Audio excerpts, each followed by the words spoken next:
규무님이 저번 주에 청년 휴가 법회 하는 그 토1 일반 교도님들과 어린이들을 데리고 모시고 데리고 부안 변산 원강 선원에서 점심 식사도 맛있게 하고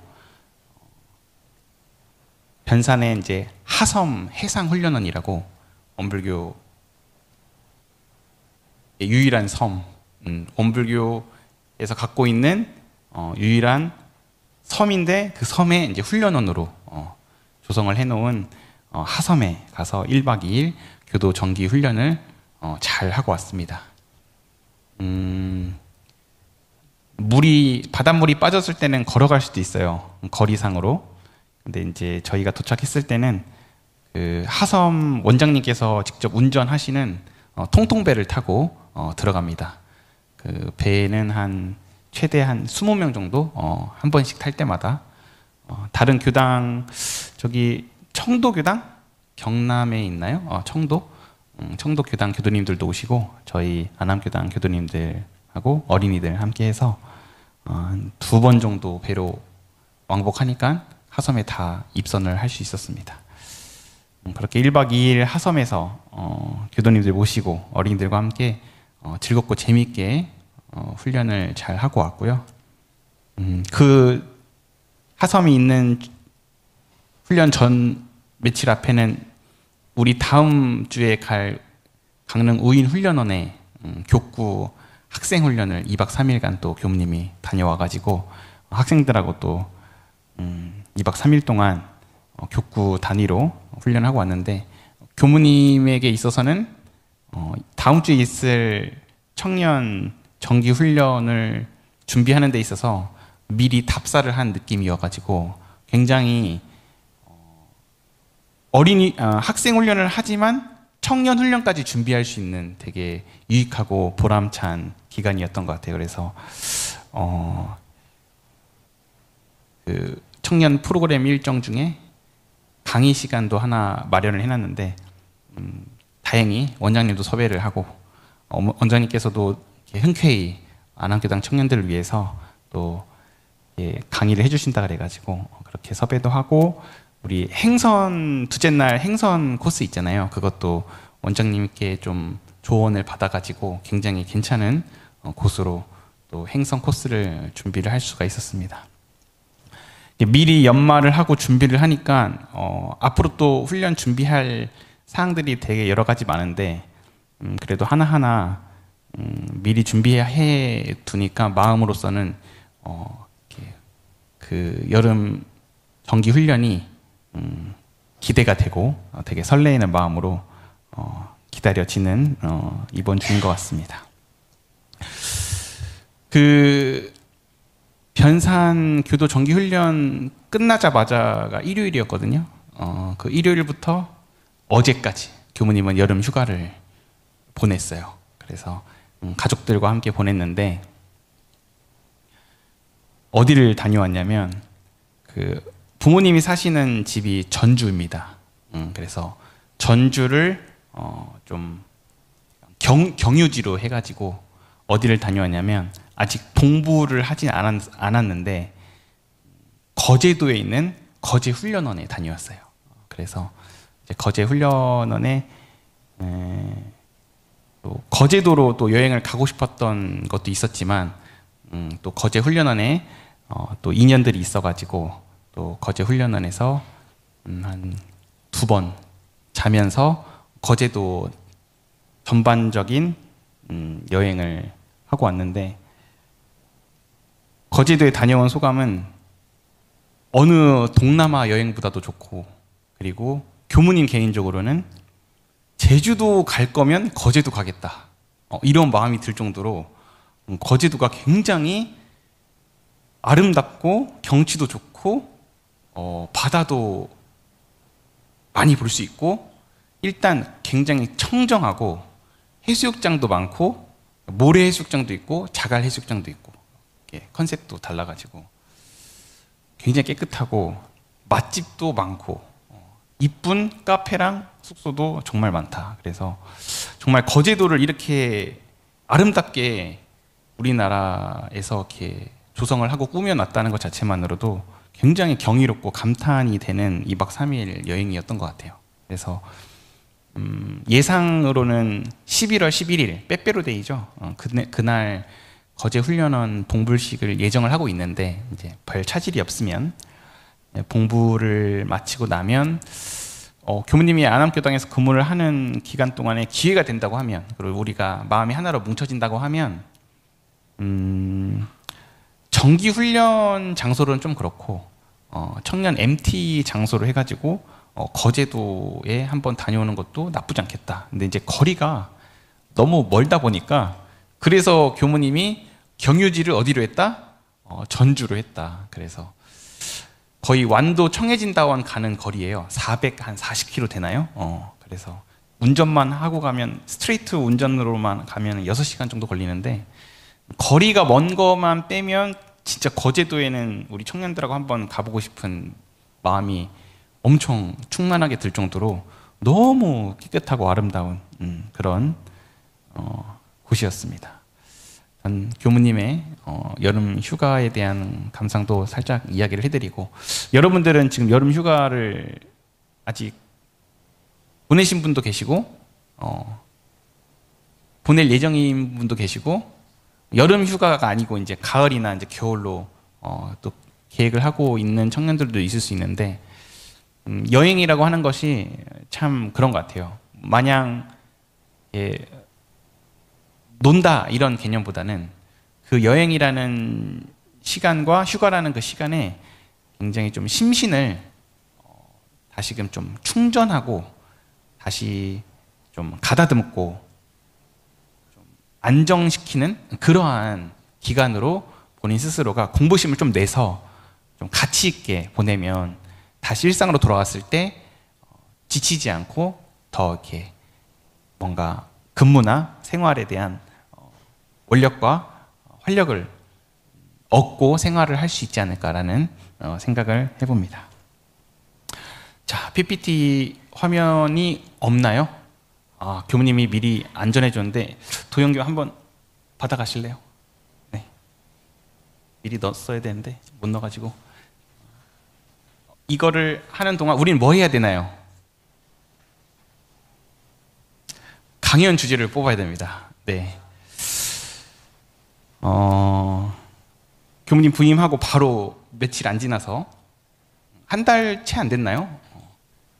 그 우이동에 있는 봉도 청소년 수련원으로 2박 3일 겨울 정기훈련을 났었는데, 그때도 여러분들 강연 주제를 그 결제식 날 뽑아가지고 마지막 해제식 전 시간까지 연마하고 발표를 하셨던 기억이 있고, 저는 그때 여러분들의 강연 발표를 들으면서 너무너무 기분이 좋아가지고 어쩜 이렇게 강연을 다 잘할까라는 생각이 들어서 되게 놀랐었는데, 이번 여름 정기훈련 때도 강연 프로그램이 있어서, 근데 이제 피드백들이 좀 있었죠. 그 훈련 당일날 강연 주제를 받으면 너무 연마하는 시간이 짧고 그 다른 프로그램에 좀 집중을 하고 싶은데 이제 강연에 대한 압박감 때문에 좀 약간 오롯한 훈련이 좀 잘 안 되고 좀 스트레스를 좀 받기도 하고 잠도 잘 못 잔다 이런 게 있어서 회의를 거쳐서 훈련 가기 일주일 전 오늘 법회 시간에 미리 강연 주제를 나눠드리고, 그리고 일주일 동안 충분히 연마를 해서 원고를 미리 써서 훈련에 입선하셔도 되고, 그리고 계속 연마를 하면서 훈련원에 가서 작성을 하셔도 되고, 그렇게 계속 강연의 원고를 업그레이드 해가는 방향으로 해서 강연 프로그램 때 유감 없이 본인의 강연 주제를 잘 발표하고 대종사님의 가르침을 우리 함께 공부할 수 있는 뜻깊은 시간이 되었으면 하는 바람입니다. 강연 연마에 대한 작성에 대한 요령과 방법에 대해서 같이 이렇게 좀 적용시켜가면서, 그리고 좀 적을 거는 좀 적어가면서 미리 해야, 지금은 바로 들을 때는 알지만 집에 가면 또 바로 까먹거든요. 그래서 좀 적어가면서 난 어떻게 강연을 좀 구상을 할 것인지 자기의 주제를 지그시 한번 바라봐 주시고, 주제만 떠올립니다. 다른 분별과 번뇌와 망념은 다 내려놓고 마음과 머릿속으로 지그시 비춰서 바라봅니다. 네, 오늘의 주제는 강연이고요. 정기훈련 과목 중에 사리연구 훈련 과목 중 하나입니다. 정기훈련을 앞두고 우리가 강연 주제를 먼저 뽑았고요. 강연에 대한 대종사님의 정의를 함께 봉독을 해보겠습니다. 시작. 강연은 사리간 어떠한 문제를 정하고 그 의지를 해석시킴이니 이는 공부인으로 하여금 대중의 앞에서 격을 갖추어 그 지견을 교환하며 해도를 단련시키기 위함이요. 네. 강연이라고 하는 것은 이제 강연의 주제는 뭐죠? 바로 나오죠? 사리에 대한 문제를 정하는데 사리를 풀어 말하면 12이의 1 하고 대소유무의 이치. 12이의 1 플러스 대소유무의 이치가 무엇이다? 사리다. 근데 사리라는 것 자체는 다른 말로 표현하면 일원의 진리다. 12의 1과 대소유무의 이치로 이 세상은 운전이 되어가고 있죠. 그것을 사리라고 표현을 한 건데 사실 사리라고 하는 것은 일원상의 진리를 말하는 부분이라고 생각하시면 됩니다. 교무님도 교무훈련을 다녀왔습니다. 제 6차, 올해 6차 전무진 훈련 다녀왔는데 7월 2일부터 7월 12일까지 10일간 다녀왔죠. 대종사님 당대 때는 어느 기간 정도 했죠? 3개월씩 했는데 지금은 시대가 많이 흐르고 또 과학문명이 많이 발달돼 가지고 시대상으로는 지금 10일 훈련을 하고 있습니다. 10일 훈련한 적은 몇 년 안 돼요. 그 전에는 7일 훈련이었어. 7일. 근데 이제 원불교 교단적으로 너무 7일은 짧다. 그래서 3일 정도 더 늘려보자. 그래서 10일로 변경을 해서 지금 중앙 중도 훈련원에서 훈련을 진행을 하고 있고 7일간 훈련을 할 때에는 이제 다른 각 교구나 다른 훈련원에서 3일간 훈련하는 것으로 이수를 하고 있습니다. 교무님 개인적인 바람으로는 10일 이상이 됐으면 좋겠다. 그래서 교무님들도 현장에서 교화하고 공부하고 사업하시는 것도 굉장히 물론 교화적으로는 중요하지만 뭔가 대종사님 당대 때의 그런 정신을 더 살려내서 출가자, 교무님부터 더욱 정기훈련에 정진족공을 해가지고 그러한 더 교화를 잘할 수 있는 힘을 이렇게 좀 함축해야 되지 않은가라는 생각을 해봅니다. 교무님도 전무실 훈련을 갔는데 훈련 프로그램 마지막 한 3일 이틀 끝 무렵에 어떤 프로그램이 있냐? 뭐가 있었을까요? 강연이 있습니다. 교무님들도 강연 프로그램을 피할 수가 없습니다. 해야 됩니다. 근데 누구의 대상으로 하냐? 교무님들 대상으로 해야 돼요. 그리고 그 훈련에 입선을 하면 1단부터 한 13단까지 한 단에 12명에서 13명 정도로 꾸려집니다. 근데 교무님은 그때 1단이었거든요. 1단 우리 단원 교무님들이 13명이 한 단이었어요. 그래서 저 빼고 12명의 교무님 앞에서 강연을 해야 되는 프로그램이 딱 한 훈련 한 8일차 그쯤에 있었던 것 같아요. 그 훈련 입선 이틀 전인가 하루 전날에 강연 주제를 문자로 전송을 해줍니다. 각 교무님들한테. 그래서 올해 교무님들이 강연을 해야 되는 주제가 뭐였냐면 일원상 서원문. 일원상 서원문을 쪼개서 한 15개? 16개 정도 이렇게 쪼개 주셨더라고요.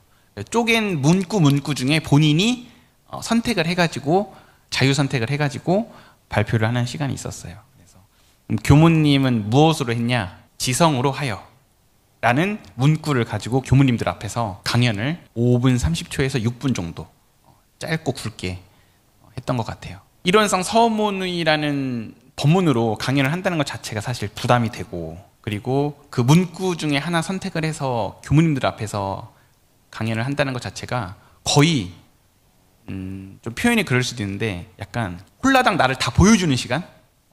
나의 공부의 정도, 나의 신앙의 정도, 수행의 정도를 있는 그대로 연차 상관없이 저보다 후배, 저보다 한참 선배 교무님들에게 있는 그대로 저를 다 벌거벗은 모습을 보여주는 시간이 이 시간이었어요. 그래서 저는 이 강연 주제 받고 훈련에 입선하기 전부터도 계속 연말을 했었고 훈련원에 가서도 연말을 해가지고 발표를 했었는데 제 나름대로 많은 공부가 되었던 것 같아요. 이제 뒤에도 말씀드리겠지만 자칫 잘못하면 강연이 남에게 보여주는 발표로 끝날 수 있거든요. 약간 내 면피를 위해서.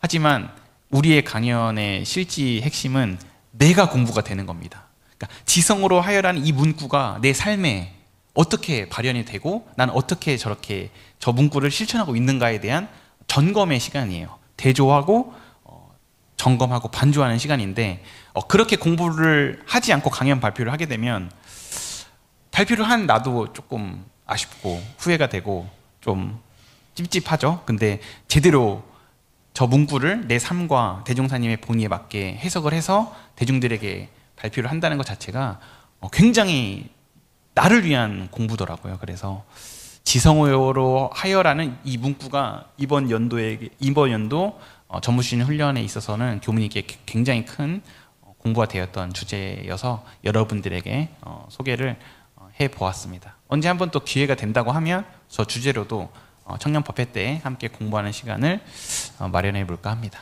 강연을 작성하는 방법, 이거는 원불교 공식적인 작성 요령이 아닙니다.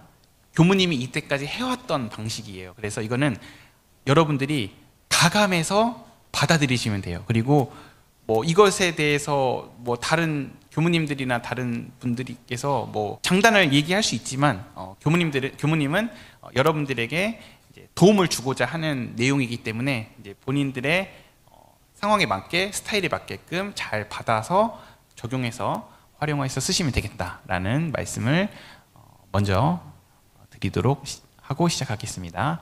자, 시작하겠습니다. 다음, 여러분들 주제 받았죠? 처음 주제를 받으면 바로 작성부터 시작하는 게 아닙니다. 원고지에 먼저 글부터 바로 쓰는 것이 아니라 그 주제에 대한 문구를 궁굴려야 돼요. 머릿속으로. 연마를 하는 거죠. 그리고 이 연마의 시간은 일체 다른 자료나 네이버 검색이나 사전적 지식을 활용하지 않고 그냥 그 문구 자체만으로 내가 이때까지 배워왔던 바를 가지고 연마를 해보는 시간인 거죠. 그래서 지금 다들 주제를 받으셨잖아요. 그것을 최소 이틀에서 3일 그 문구만 계속 궁굴리는 거죠.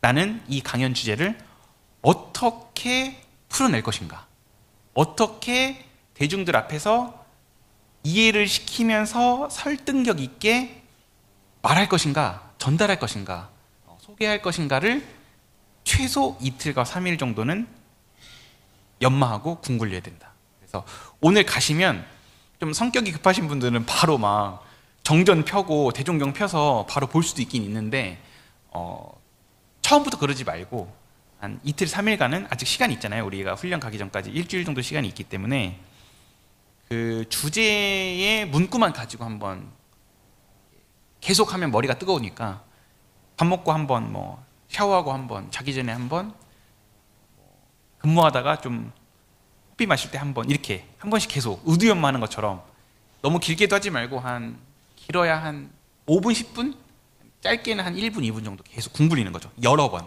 근데 여러 번 궁굴리는 게 굉장히 효과가 좋다. 그러니까 그 겨울에 우리가 눈사람 만들 때 눈을 처음에 이렇게 모아서 이렇게 굴리면 점점 커지잖아요. 그 횟수가 점점 많아질수록 더 커지기 때문에 그러한 원리처럼 자주 여러 번 짧게 정신이 맑을 때, 그래서 주제의 문구만 한 이틀에서 3일 최소입니다. 더 많이 하면 더 좋고요. 그래서 그 정도 하시고 한 3, 4일, 5일 정도 넘어가고 이제 내가 원고를 한번 이제 써봐야겠다라고 했을 때 이제 그때부터는 정전도 펴보고 대중경도 펴보고 정산정서도 법어도 펴보고 뭐 네이버나 여러 가지 한자, 사전 이런 거 다 찾아보면서 이제 살을 어떻게 붙여나갈 것인지에 대한 시나리오를 구상하시면 됩니다. 교무님은 이렇게 해요. 교무님의 형식이에요. 4가지 틀입니다. 도입, 서론, 본론, 결론. 지금 이 순간은 어디죠? 어디쯤이죠? 본론이에요. 지금이 본론이에요. 자, 도입 교무님 뭐 했어요? 휴가 다녀온 거 얘기하고, 교도 정기훈련 갔다 온 거 얘기하고, 학생 훈련 갔다 온 거 얘기하고, 막 거제도가 좋다고 막. 그러니까 약간 좀 빌드업, 어그로를 끄는 이렇게 좀 분위기를 좀 이렇게 화하게. 근데 이게 굉장히 중요합니다. 이렇게 바로 시작하면 좀 딱딱하고 지루하고 좀 대중들이 아직 이렇게 뭔가 들을 준비가 안 돼 있는데 이렇게 바로 이렇게 본론부터 들어가면 잘 이렇게 귀에 마음에 뇌에 장착이 안 되거든요. 그래서 이런 좀 환기시킬 수 있는 도입 부분을 본인이 굉장히 재미있고 좀 유쾌하고 신나게 이렇게 만들 필요가 있다. 뭐 처음부터 막 눈물을 빼는 컨셉을 잡아도 상관없습니다. 근데 이제 그거는 본인의 컨셉이니까 주제에 맞게끔 잘 세팅을 하시면 될 것 같고, 서론이 뭐였죠? 교무님의 서론?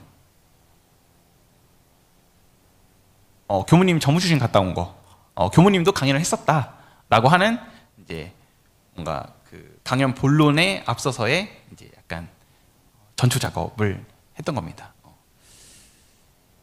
이제 본론에 대한 얘기가 쭉 가다가 이제 결론이 되겠죠. 이제 여러분들도 아실 거예요. 이제 흐름을. 그래서 교무님은 저 4단계로 강연이나 설교를 연말을 하고 작성을 한다. 도입 부분에는 주로 무슨 얘기를 하냐? 뭐 날씨, 뭐 지난주에 있었던 에피소드나 행사, 일, 그리고 뭐 우리 대한민국 국가적으로 있었던, 예를 들면 내년에 뭐 있어요? 큰 행사. 우리나라, 아니 전 세계적으로 월드컵. 그러면 뭐 도입 부분에 월드컵 얘기를 하는 거죠. 그러니까 그 뭐 청년법회 금요일 밤에 대한민국이 이기든 지든 뭐 했어. 그러면 이제 교민 분명히 할 거거든요.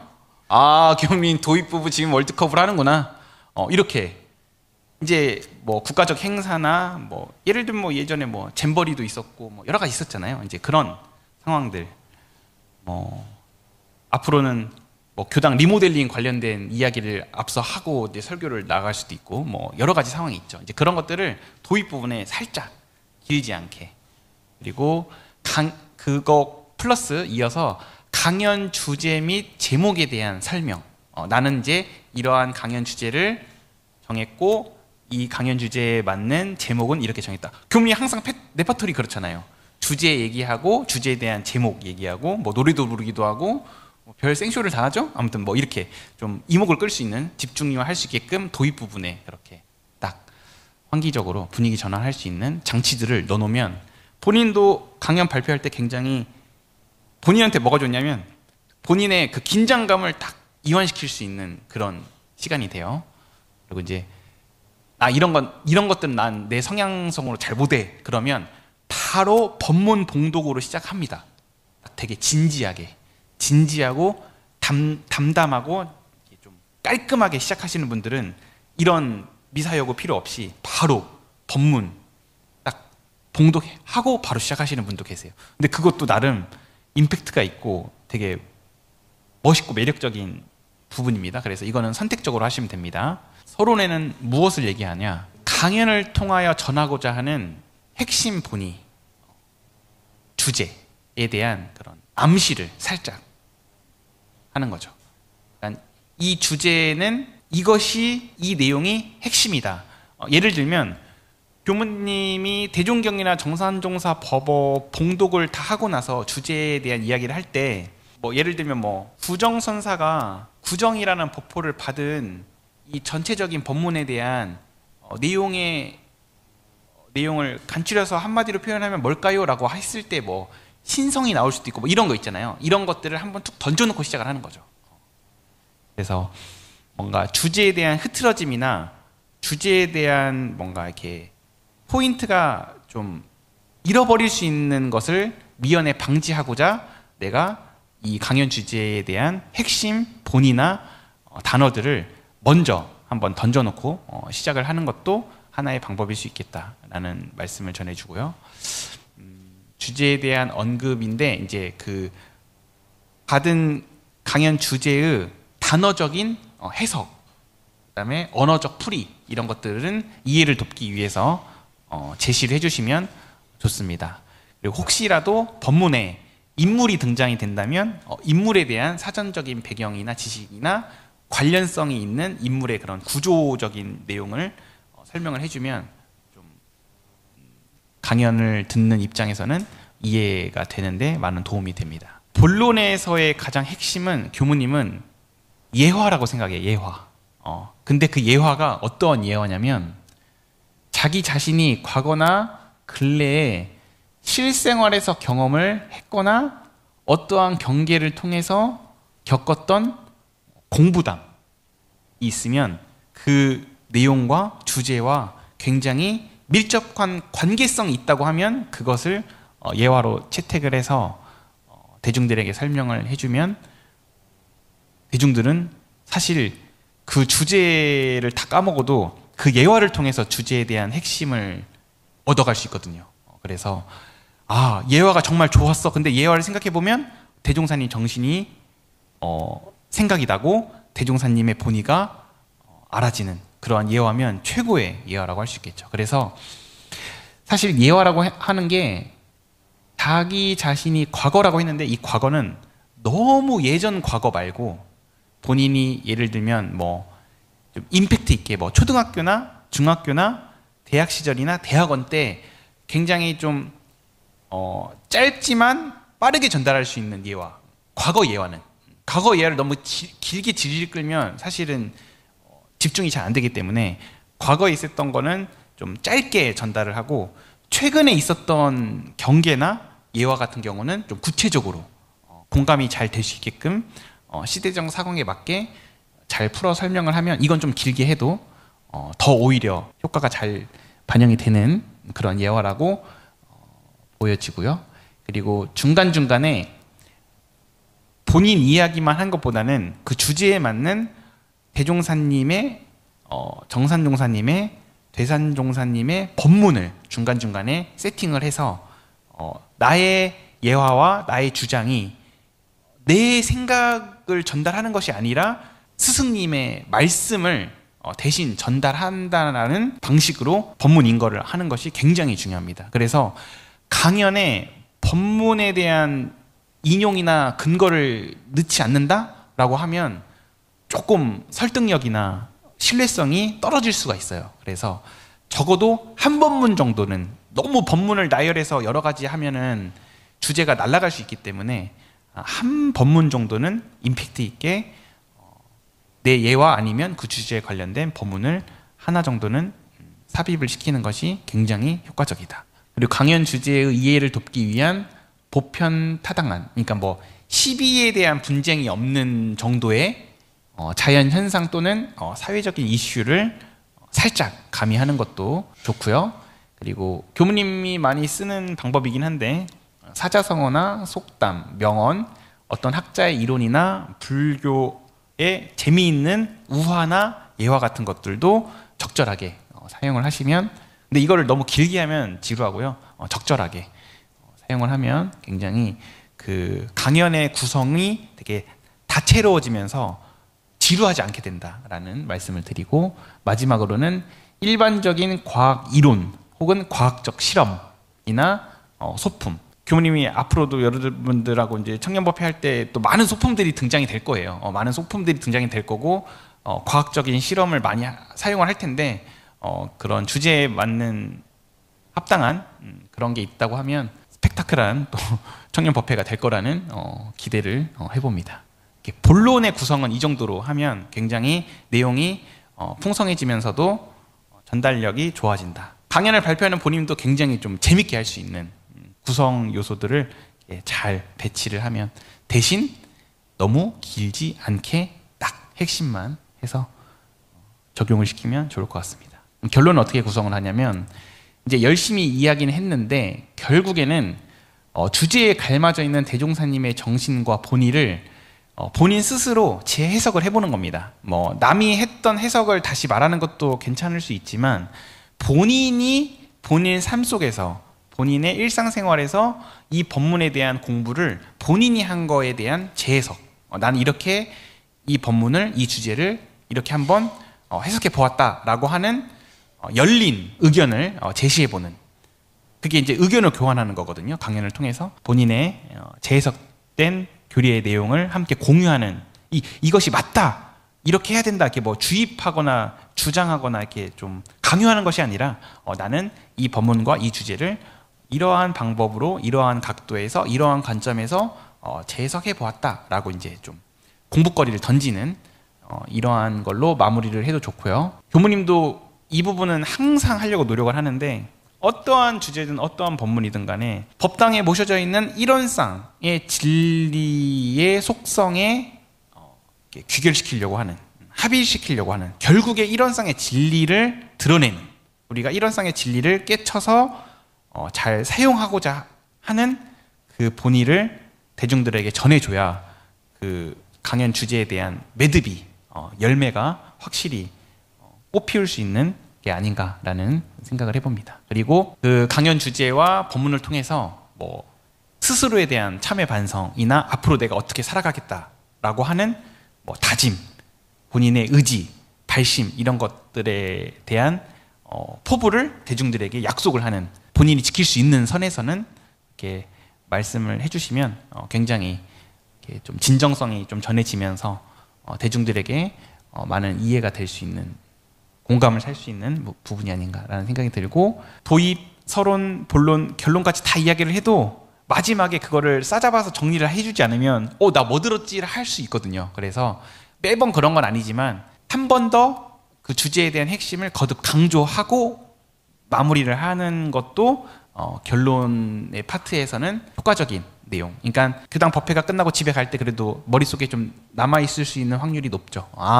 오늘 하원이가 했던 강연 주제는 이거 말했었지라고 이제 한 번 더 우리가 반복적인 인지가 될 수 있게끔 그렇게 결론을 지으면 굉장히, 여러분들 아마 훈련원 가서 본인 스스로에게 주어진 시간은 5분 내지 한 6분밖에 안 되거든요.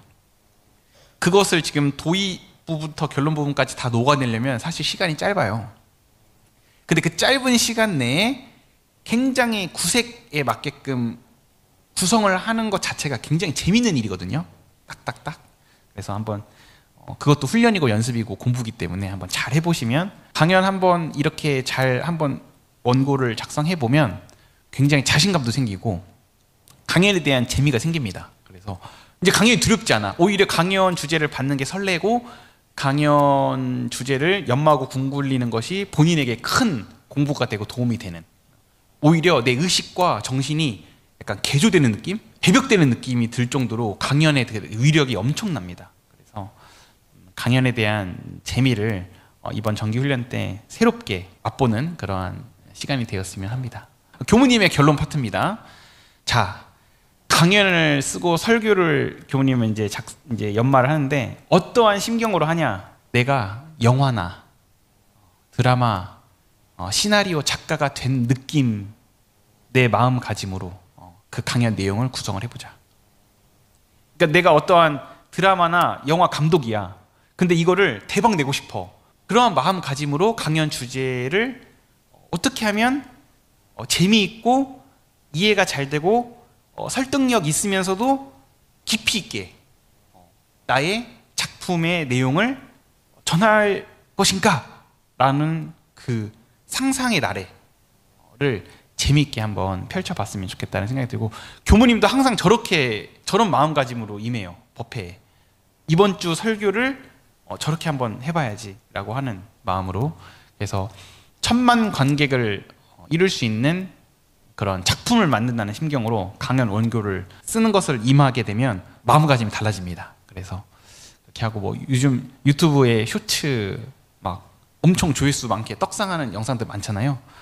내 강연 주제가 그렇게 대중들에게 많이 클릭이 되고 봐주고 호응도 많이 해주고, 그러한 강연 주제가 발표가 될 수 있게끔 난 그렇게 한번 써봐야겠다라는 마음가짐으로 쓰면, 그 강연이 사실은 부담이고 어려운 수 있는데 그러지 않고 오히려 재미있게 한번 내가 이야기를 풀어보는 그 주제에 맞게 그렇게 하면 참 재미있는 강연이 되지 않을까. 근데 이제 강연할 때 주의사항이 있습니다. 이거는 빨리 봉독을 하고 넘어가도록 할게요. 첫째, 강연 원고에 너무 지나치게 얽매이지 말자. 강연 원고를 썼는데 대중들을 안 보고 원고만 보고 계속 발표를 해요. 사실 그거는 죽은 강연입니다. 본인이 충분히 연마가 됐다고 하면 강연 원고를 보되 그래도 대중들하고 좀 이렇게 교감도 하고 눈도 마주치고 뭐 질문도 던지고 소통을 좀 하면서, 그리고 또 강연 원고 보면서 대중도 바라보고 이렇게 좀 티키타카가 될 수 있게끔. 너무 강연 원고만 쭉 읽고 지나가면 좀 딱딱하고 경직될 수 있기 때문에 그런 부분들은 좀 본인이 연습을 해가지고 잘 발표를 해주시면 좋을 것 같고요.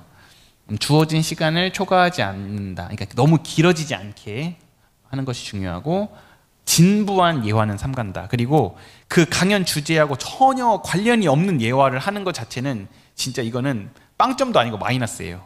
오히려 이게 강연 주제랑 뭔 상관이지? 라고 하는 의문이 대중들한테 이미 들었다. 이건 끝난 거예요. 그런 예화는 아예 그냥 꺼내지도 않은 게 낫다. 그래서 너무 오래된 예화, 식상한 예화 이런 것들은 아예 하지 않는 것이 좋습니다. 그리고 교무님도 노력을 하고 있는 거긴 한데, 내가 받은 강연 주제나 그 법문이 전체적인 흐름이 일관성이 있어야 돼. 연관성이 있어야 돼. 예화나 법문이나 여러 가지 그 장치들이 그 강연 주제를 계속 화살표가 가리키고 있어야 돼. 그래서 내가 지금 듣고 있는 것이 오늘은 강연에 대해서 지금 교무님께 계속 듣고 있구나라는 것이 인지가 되는, 계속 화살표가 그것이 도입부부터 결론까지 계속 난 지금 강연에 대한 주제로 강연을 설교를 듣고 있지라고 하는 것이 계속 일관성 있게 연속되게 연관성 있게끔 진행이 되는 흐름을 잡아가는 게 굉장히 중요하다. 왜냐하면 가끔 설교나 설법이나 이렇게 강연하시는 분들 보면 3000% 빠지는 경우가 되게 많아요. 그러니까 강연 주제는 이렇게 정해놓고 다른 얘기를 하시는 분들 많거든요. 그리고 이제 강연 주제 이야기 안 하고 그냥 시간이 많이 지나서 끝나고 내려오시는 분들이 많은데, 그러한 부분은 조금 많이 아쉽죠. 그래서 강연에 대한 핵심, 임팩트 있는 부분들을 확실하게 전달을 하고 내려와야 하기 때문에 길어지지 않고 전체적인 흐름이 이렇게 일관성이 있게끔, 다른 데로 흐르지 않게끔 잘 원고 내용을 구성을 하는 것이 중요하다. 앞서서도 얘기했지만 강연은 우선 재밌어야 되고요. 그리고 왜 재밌어야 될까요, 여러분? 집중도가 있어야 돼요. 그러니까 강연자가 강연을 하는데 다른 사람들이 핸드폰 보고 있거나 딴짓을 해. 이거는 망한 강연입니다. 다른 대중들이 이게 경청을 안 해. 이건 본인이 강연을 잘 준비를 못한 거거든요. 그래서 우선 재미있게, 되도록이면 재미있게, 아니면 아예 감동 있게, 감동적으로 준비를 하시거나, 그리고 이해가 될 수 있게끔 설득력이 있어야 되고요. 그리고 제일 중요한 건 깊이가 있어야 됩니다. 그 깊이라고 하는 것은 깨침과 그 강연 주제를 들었을 때의 대중들이 나도 마음 공부를 잘 해봐야겠다라고 하는 동기부여가 일어날 수 있게끔 그러한 깊이가 내재되어 있어야 그 강연의 완성도가 높아질 수 있다. 그래서 재미도 중요하고 설득력도 중요하지만 결국 핵심은 그 강연을 듣고 나도 깨치고 대중들도 깨치고, 그 깨침에 우리 모두가 마음 공부를 하고자 하는 마음이 막 이렇게 샘솟고 살아나고 충만이 되어지는 그러한 강연 현장이 된다고 하면 정말 성공적인 강연의 시간이 아닌가라고 생각이 되어지고요. 발표를 위한 강연이 아니라 나의 공부를 위한 강연이 되었으면 좋겠습니다. 그래서 우리 각자 스스로가 진급이 되는, 어떻게? 중생에서 부처로.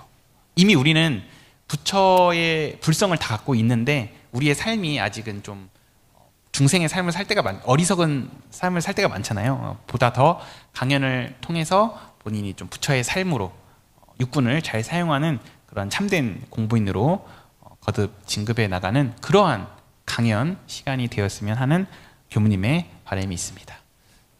다음은 정기훈련의 목적과 중요성인데, 우리가 법어봉독을 했었잖아요. 이제 다음 주 훈련을 앞두고 몇 가지만 좀 강조를 해주고 싶은 부분이 있어서, 정기훈련을 하지 않는다는 것은 어떻다고요? 내 마음이 묵었다는 증거다. 그래서 그 묵은 마음을 이렇게 청소하는 시간입니다. 우리는 깨끗하게 청소하는 시간입니다. 그래서 대종사님 때도 어떻게 공부했다고요? 정기훈련 기간에 뭐 했다고요? 연불자선, 강연, 회화, 일기 이 5가지는 필수적으로 했습니다. 근데 거의 우리 정규훈련 가면 이 5가지 하거든요. 근데 이 5가지를 대산종사님께서 이 5가지 과목을 딱 꼭 집어서 저기 법문에 실어주신 것이 교무님에게는 굉장히 소름 돋는 느낌이었어요. 진짜 저희 가서 연불할 거고요, 좌선할 거고요, 강연할 거고, 회화할 거고, 일기할 거거든요. 이 5가지를 그 당시에 대종사님은 제자들과 함께 3개월 동안 낮에 일하고 밤에는 이 5가지를 공부를 계속 했다는 거죠. 어떻게? 꾸준히. 오늘의 퀴즈입니다. 땡땡을 맞추신 분에게는 소정의 상품을 드리도록 하겠습니다. 자, 손 들고 말씀하시면 됩니다. 정기훈련 과목을 중심으로 땡땡 훈련을 실시해야 지혜의 문이 열릴 것이다. 마음훈련. 마음훈련 아니죠. 교무님이 굉장히 좋아하는 단어예요. 정기훈련 때마다 여름, 겨울 상관없이 매일 똑같은 패턴으로 훈련을 할 거야. 이게 힌트야. 항상 똑같은 패턴으로 훈련할 거야. 반복 정답입니다. 네. 몇 단이에요? 네, 3단 간식 나갑니다. 네, 박수. 네, 감사합니다. 이러고 끝납니다. 근데 마지막에 뭐까지 넣었어요? 결론에 퀴즈까지 넣었으니까 어때요? 재밌지 않아요? 이렇게 강연을 좀 이렇게 재미있게 짜고 선물도 주면서 우리 대일교 그때 그 여름 MT 때 너무 사회를 잘 봐가지고 깜짝 놀랐는데 강연도 MT 레크레이션 하는 것처럼 그렇게 딱 짜면 정말 재밌을 것이다. 반복 훈련입니다. 반복 훈련. 우리 원불교 훈련은 반복 훈련이에요. 그래서 어떠한 것을 반복 훈련했다는 거죠? 저 법문에서 연불, 좌선, 일기, 강연, 회화를 반복적으로 했다. 우리가 정규훈련 간다. 뭐 공부하러 간다? 그 반복 훈련하러 가는 거예요. 그 훈련원에서 좋은 공기와 좋은 환경과 조용하고 고요한 법당에서 맛있는 식사하면서 혼자 하면 힘드니까 어떻게 한다? 함께 한다. 타력의 힘을 받아서 그러면 우리가 같이 이렇게 쪄지는 훈증이 되는 훌륭한 훈련 기간이 되겠다. 다음 주 훈련 정말 기대가 되고요. 또 많이 간다고 하니까 정말 기대가 되고 하여튼 여러분들 강연 준비 즐겁고 재미있게 잘 하시길 바라면서 오늘 설교 마무리하겠습니다. 감사합니다.